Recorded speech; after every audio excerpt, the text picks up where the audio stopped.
आप लोग मुझे तो जानते ही होंगे, मैं हूँ अलिशबा आसिफ।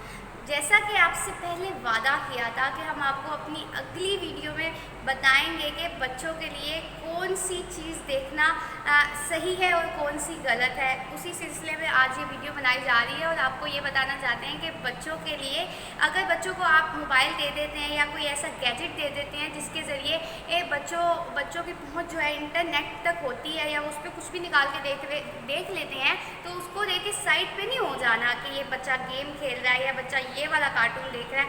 हर गेम और हर कार्टून चैनल बच्चे के लिए अच्छा नहीं होता, ये बात याद रखने की ज़रूरत है।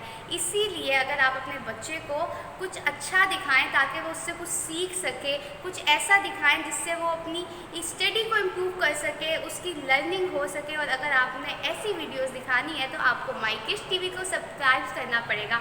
इसके लिए ये जो आपको नीचे घंटी नज़र आ रही है ना, इसको आप प्रेस कीजिए ताकि आप हमारी सारी वीडियोस देख सकें और हमारा जो नन्ना मुन्ना सा एंकर है वो आपको सारी बातें बता सके और आपके बच्चों को भी समझा सके। Bye bye.